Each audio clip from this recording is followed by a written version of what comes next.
अक्टूबर को पुरानी पेंशन संगठन की ओर से विधायक सुधाकर अटबले इनके मार्गदर्शन में एवं बबलू कटरे इनकी अध्यक्षता में भव्य मोर्चा निकाला गया। मोर्चे की शुरुआत इंदिरा गांधी स्टेडियम से की गई। उसके बाद भव्य रैली तहसील ऑफिस, मनोहर चौक, आरटीओ ऑफिस होते हुए जिलाधिकारी कार्यालय पहुंची। जिलाधिकारी कार्यालय पहुंचने के बाद विविध मांगों को लेकर आंदोलन भी किया गया। पुरानी पेंशन संगठन इनकी ओर से मोर्चा निकाला गया। इस मोर्चे की मांगों में ईएनपीएस योजना को रद्द करने और पुरानी पेंशन योजना को शुरू करने की प्रमुख मांग का समावेश है। प्रशासन ने 31 अक्टूबर 2005 को ये जीआर निकाला था। तभी से इस जीआर का निषेध करने के लिए संपूर्ण देश में विरोध दर्शाया जा रहा है। प्रशासन का ये निर्णय रद्द किया जाए और देश के और राज्य के कर्मचारियों के लिए 1982 की कुटुंब निवृत्ति वेतन योजना लागू की जाए। इस मांग के लिए हाल ही में दिल्ली में जन आक्रोश मोर्चा किया गया था, जिसमें देश के कोने कोने से कर्मचारी शामिल हुए थे। प्रदर्शनकारियों की मांग है कि सरकार इस मार्च पर संज्ञान ले। इस अवसर पर विधायक सुधाकर अटबले, पूर्व विधायक दिलीप बंसोड़, गप्पू गुप्ता, अमर वराडे, राजू ठकरेले आदि प्रमुखता से उपस्थित थे। काय म्हणणे आपण आज या ठिकाणी गोंदियाला जुनी पेन्शन संघटना यांच्या वतीनं मोर्चाचं आयोजन करण्यात आलेलं आहे। त्या मोर्चामधली प्रमुख मागणी आहे एनपीएस योजना रद्द करणे, जुनी पेन्शन योजना लागू करणे। यापूर्वी शासनाने आजच्याच दिवशी 31 ऑक्टोबर 2005 ला हा काळा जीआर काढलेला आहे आणि तेव्हापासून या जीआरचा निषेध म्हणून संपूर्ण देशामध्ये याचा विरोध दर्शवला जात आहे। हा शासन निर्णय रद्द करावा आणि यापूर्वीची 1982 ची कुटुंब निवृत्ती वेतन योजना या राज्यातील देशातील कर्मचाऱ्यांना लागू करावी। या मागणीसाठी नुकताच दिल्लीला जन आक्रोश मोर्चा झाला, ज्या मोर्चामध्ये 10 लाखाच्या वर या भारत देशातील कर्मचारी उपस्थित झालेले होते, सहभागी झालेले होते आणि या महाराष्ट्रामध्ये 288 विधानसभा सदस्य आहेत, 78 विधान परिषद सदस्य आहेत। परंतु या जनमोर्चामध्ये सहभागी होण्यासाठी या महाराष्ट्रामधून एकमेव प्रतिनिधी, शिक्षकांचा प्रतिनिधी, कर्मचाऱ्याचा प्रतिनिधी म्हणून रामलीला मैदानावरती दिल्लीला आम्ही सहभागी झालेलो होतो। शासनाला याची नोंद घ्यावी लागली, मीडियाने पाहिजे त्या प्रमाणात याला प्रसिद्धी दिलेली नाही। परंतु या मोर्चाची प्रसिद्धी मात्र बीबीसी लंडन वरून हा मोर्चा प्रसिद्ध झाला, त्याची प्रसिद्धी मिळालेली आहे। शासनाने सुद्धा त्याची कोणत्याही अर्थाने असो दखल घेतलेली आहे। दखल घेतलं नाही असं म्हणता येणार नाही।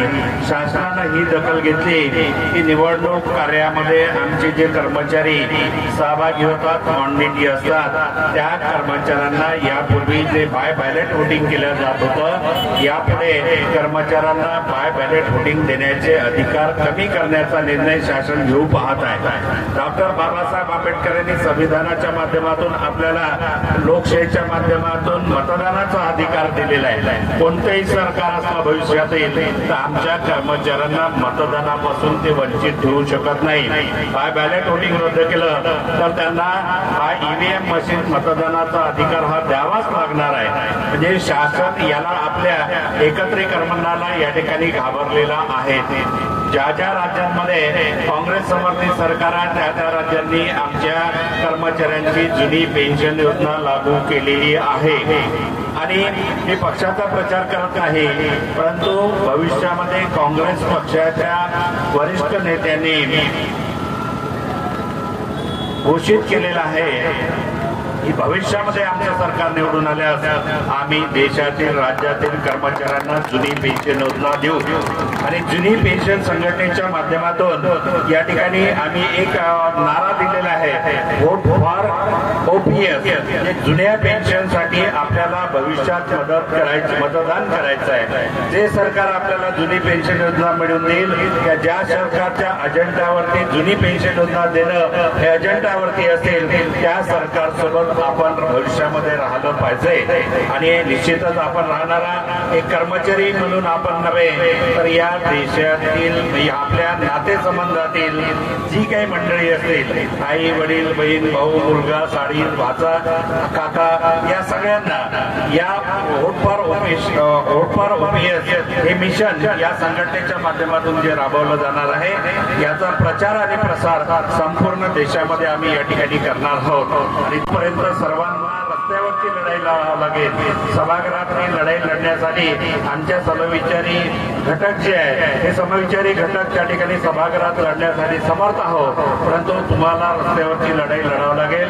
पुढे विधानमंडळ अधिवेशन होणार आहे नागपूरला. त्या नागपूर अधिवेशनादरम्यान सर्व संघटनांनी एकत्र येऊन एक भव्य अशा मोर्चाचं नियोजन केलेलं आहे. जे आज पीडित नाही, ज्यांना पेन्शन मिळते आहे, अशांना सुद्धा भविष्यामध्ये केव्हा पेन्शन बंद होईल हे काही सांगता येत नाही. परंतु जे नोकरीत नसेल, अशांचे पाल्य जर नोकरीत आले असेल, तर अशांना आपल्या पाल्याच्या पेन्शनसाठी रस्त्यावरती उतरणं ही काळाची गरज राहणार आहे.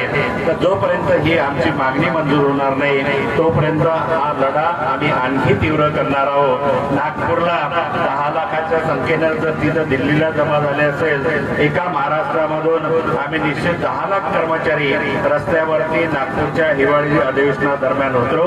शासनाला त्याची दखल घ्यावीच लागणार आहे. जोपर्यंत घेणार नाही, तोपर्यंत आमचा लढा या ठिकाणी सुरू राहणार आहे. आज ज्या तारखेला शासनाने शासन निर्णय काळा JR काढला, त्याचा निषेध म्हणून आमचे कर्मचारी काळ्या फिती लावून काम करताय. आमचे कर्मचारी या ठिकाणी आजच्या दिवशी काळ्या फिती लावून या मोर्चामध्ये सहभागी झालेले आहेत. धन्यवाद.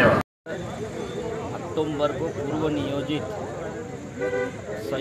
युवा संयुक्त छात्र संघ एवं बेरोजगार संघ की ओर से OBC संघर्ष कृति समिति और तमाम सामाजिक कर्मचारी, कंट्राटी कर्मचारी, ऐसी 25-26 जिले की संगठनाओं ने मिलकर आज संयुक्त रूप से महाराष्ट्र शासन के जनविरोधी सर्कुलरों के खिलाफ, जनविरोधी कृतियों के खिलाफ एक आंदोलन धड़क मोर्चा का आयोजन किया गया था, जिसके तहत खास तौर पर महाराष्ट्र सरकार ने 6 सितंबर का JR तो रद्द करने की बात घोषित किया था, मगर उसका गवर्नमेंट JR आदेश, शासन निर्णय ये पारित नहीं हुआ था, निर्गमित नहीं हुआ था। यदि आपने ईमानदारी से पूर्व सरकार के कंट्राटीकरण के JR को रद्द किया है, रद्द करने की यदि आपकी भावना थी, तो 6 सितंबर का JR निकालने की जरूरत नहीं थी। ये तो उससे ही बढ़कर था। उसमें तो वर्ग क और वर्ग ड के लोग कंट्राटी में लेना था, मगर इन्होंने जो 6 सितंबर का JR निकाला, उसमें वर्ग अ और वर्ग ब के भी कर्मचारी भर्ती थे। फिर भी चलो रद्द किया, स्वागत है इस बात का। सवाल ये है कि इस अगर कंट्राटीकरण के JR आपने रद्द किया है, तो कंट्राटी तत्वों पर पिछले 15 साल से समग्र शिक्षा अभियान के कर्मचारी सेवारत है, उनको रेगुलर करो। NRHM और आरोग्य सेवा में कर्मचारी कंट्राटी लेवल पे कार्यरत है, उनको कंटिन्यू करो। आशा सेविका होगी, आपके वाहन चालक होंगे। इतना ही नहीं तो मनरेगा में काम करने वाला, साथ में ग्राम पंचायत का कंप्यूटर ऑपरेटर होगा, या वो उसका कौन क्या रोजगार सेवक से लेकर JE से लेकर APO और यहाँ की सिस्टम, ये सारी सिस्टम को आपको कंटिन्यू करना पड़ेगा। यदि आपने सही मायने में प्राइवेटाइजेशन के पूर्व निर्णय और आपका 6 सितंबर का निर्णय अगर रद्द किया है, तो पूर्व जो आपने कंट्राटी लेवल पर लिया है, उन सबको आपको रेगुलर करना होगा। आंदोलन इस बात पर 18 सितंबर को आपने आदेश पारित किया महाराष्ट्र की 62,000 स्कूल, 9 कंपनी जो आपके हित संबंधी है, उन 9 कंपनियों को आप ये स्कूलें बेच रहे हो।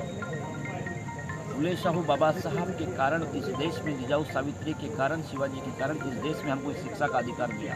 आज पढ़ लिख कर लोग अपने हक अधिकार को जानने लगे और अच्छी अच्छी पोस्ट पर हमारे लोग जाने लगे। ये आपको खल रहा है। हमारी शिक्षा का अधिकार ही इसके पीछे इनडायरेक्टली बंद करना है। कंपनियों के हाथ में स्कूल देना है। समूह शाला के माध्यम से टोले पर, पहाड़ी पर, देहातों में, बस्तियों में, जो छोटी छोटी बस्तियों में गाँव की तो शाला वाली योजना थी, वहाँ जो 10-20 बच्चे आ रहे थे वो स्कूल खत्म करके आज इनडायरेक्टली इस देश का मूल निवासी जो गाँव बस्तियों में रहता है, schedule caste, schedule tribe, OBC, इस समाज की शिक्षा की अधिकार को आप नकार रहे हो, बंद कर रहे हो, क्योंकि ये पढ़ लिख कर आपको चैलेंज कर रहे हैं। ये पढ़ लिख कर अपना अधिकार मांग रहे हैं। ये पढ़ लिख कर आपको ब्यूरोक्रेसी से लेकर आपके आमदार खासदारों की भी जगह होगी, वहाँ भी ओबीसी अपनी जगह मांग रहा है। जनगणना के माध्यम से हम अपने अधिकार के लिए जब समाज जागरूक हुआ तो इनको मिलने वाले संवैधानिक अधिकारों का सत्यानाश करने की मनवादी साजिश के तहत ये काम चल रहा है। और आगामी विधानसभा में भी अभी आएगा नागपुर अधिवेशन, वहाँ भी हमारा आंदोलन एनरिच न्यूज के लिए गोंदिया से सतीश पारधी की रिपोर्ट। हिवाली अधिवेशन जो नागपुर में होने जा रहा है। ऐसे ही खबरों के लिए हमारे चैनल को सब्सक्राइब करें और बेल आइकन दबाना ना भूलें। साथ ही हमारे फेसबुक और इंस्टाग्राम अकाउंट को लाइक करें।